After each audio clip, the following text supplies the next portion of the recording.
I want to play something that you said last year about the classified documents found at his Mar-a-Lago resort. It's an outrage. It is a literal outrage for the president to take this important information down to his home in Florida and then store it in a closet with traffic, people back and forth in his resort and golf course is an outrage. Is it also an outrage for the current president to have what appears to be multiple classified documents in multiple locations?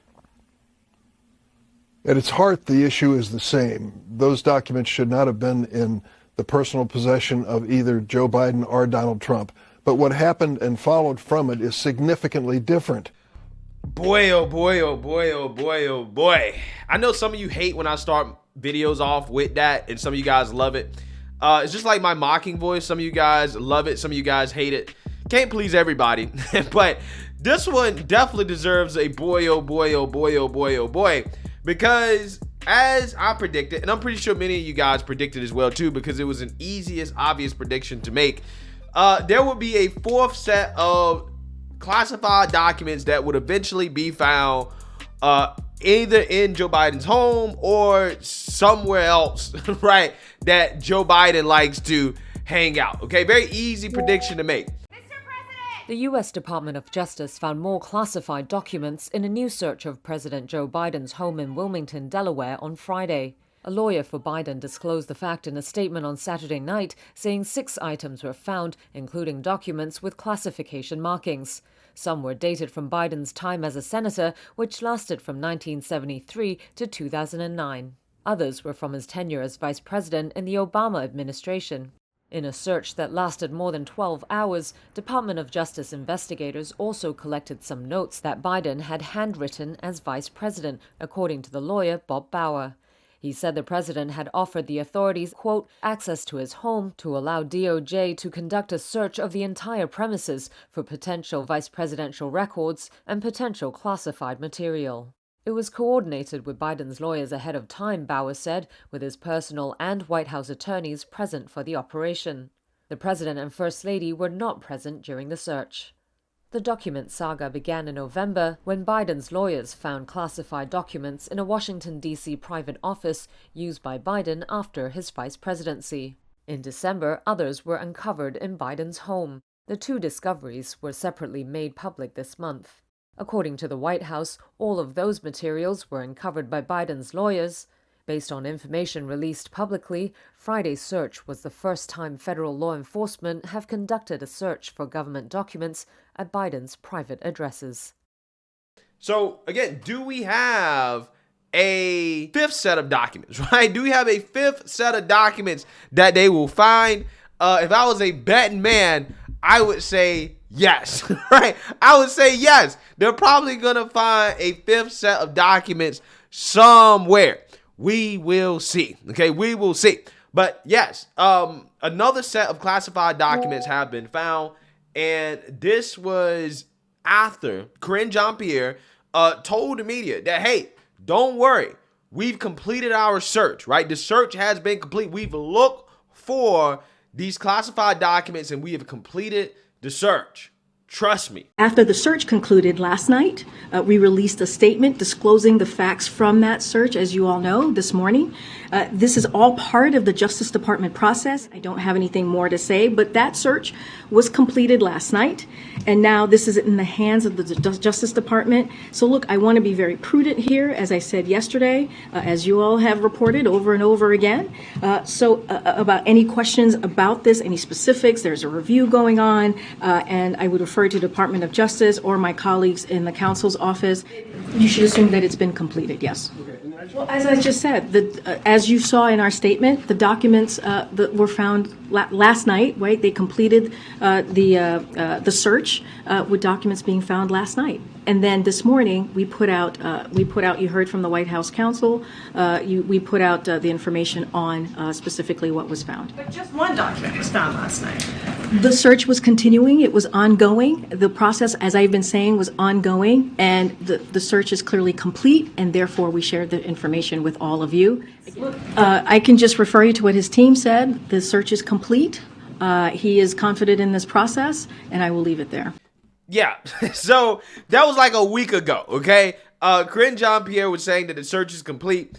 I'm telling you, the mainstream liberal media are going to be pissed with her on Monday. She might not show up, okay? She might call out sick and have the straight white male John Kirby take over that job because she is going to catch hell. She's going to catch hell from the fact that the DOJ found more documents in Biden's house after she claimed that the search was complete, right? Again, I don't feel bad for her because, hey, she's a diversity hire, right?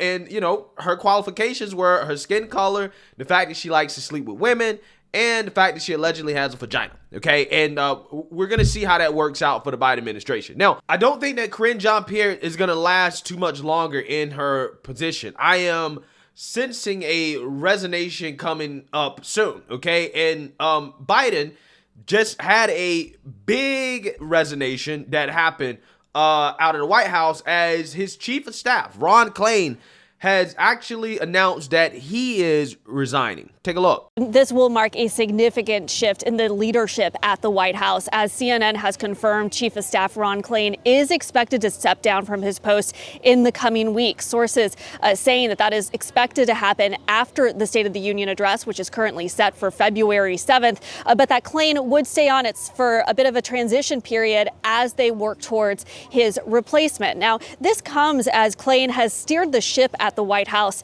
since the beginning of Biden's presidency, seeing accomplishments such as steering the country and getting COVID-19 relief passed up on Capitol Hill. There is also that massive infrastructure bill, as well as historic investments when it comes to climate change initiatives. Of course, there have also been a host of challenges facing this administration that Klain has overseen, including the withdrawal from Afghanistan, some low approval ratings for President Biden, as well as the issues involving the economy and the inflation. But this comes as really there has been relatively low turnover in this White House. Klain is perhaps the most high-profile official so far who could be leaving in the coming weeks. Of course, this is a very grueling job. Sources have said that he has talked for quite some time about the possibility of stepping down. It is very rare for a chief of staff to stay in this position for all 4 years. And pretty soon, the topics of conversation will start to shift on who exactly will be replacing him. Officials have quietly been speaking about this, and a few potential replacements on the table include Steve Ricchetti, who's served as a longtime advisor and counselor to the president. Also, Jeffrey Zients, who led the COVID-19 response at the White House before leaving within the last year. There is also Anita Dunn, another longtime advisor to the president, and then two cabinet secretaries who could also be considered. That's Tom Vilsack, the agriculture secretary, and also Marty Walsh, the labor secretary. So much of the focus as the White House is preparing for Klain to possibly leave in the coming weeks will be focused on who exactly that replacement will be. Yeah, so I'm a little surprised to not see any diversity/affirmative action candidates on the list of potential people that will replace the White House chief of staff, Ron Klain. Maybe the Biden administration does not trust so-called affirmative action candidates to actually run the White House, which is exactly what that position is.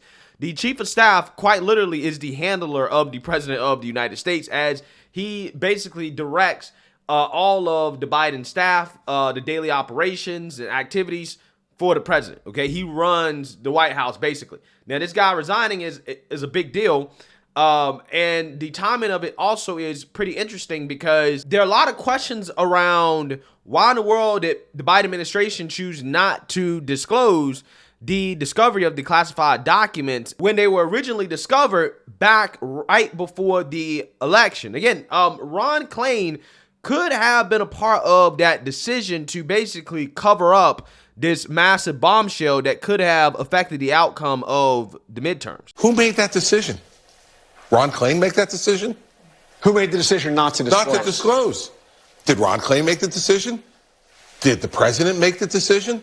Who made the decision to not tell the American people 6 days before an election? And if Donald Trump had not told people 6 days before an election, what would the conversation be about right now? I guarantee you it would be about cover-up. Yeah, I think Chris Christie makes an excellent point. Who made that decision? Who made that decision not to disclose the discovery of these documents, especially considering now, fast forward 2 months, 3 months into the future, this seems to be a cover-up. It seems to be a full-blown scandal in which you have classified documents being discovered all over the place that Biden is not supposed to have. Okay, we're talking about his office, his private office. We're talking about his home, and they keep popping up all over the place. And the mainstream liberal media no longer has the excuse of, well, it was just a few documents, right? It was just a few pieces of paper, guys. What are you guys so upset about? It's still way worse than Trump. Well, I think objectively now you can say that this is much worse than Trump, because at the very least with Trump, the classified documents were not spread all over the place, right? They were kept at Mar-a-Lago. That's where they're at. And I can assume that they're not anywhere else, because if they were, they would have been found by now, right? At least Trump seemed to actually handle the documents with care and did not just leave top secret information lying around in his home, where his son allegedly was staying there for $50,000 a month, probably bringing around his prostitutes / escorts into the home as well too. Again, exposing it to all types of different people, potentially compromising national security. Yeah, this is officially a lot worse than what happened with Trump. This is a full-blown scandal, and I think it's going to get worse. I think that this is, who knows, maybe this could usher in President Kamala. It seems to me that the media and some of the Democrats, they're turning against Biden when it comes to these classified documents. And it's just funny because I don't think that this would be a big deal. The media would not be covering it the way they're covering it had it not been for the coverage that they gave to Trump, right? Under Trump, they made it seem like the worst thing in the world. And now, because it happened to Biden, they have to get the same smoke.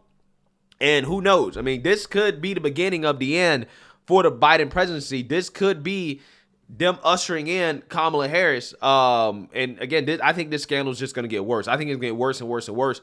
We'll see. Let me know what you guys think. Make sure you like, comment, and subscribe. Most importantly, share a Black conservative perspective. Peace.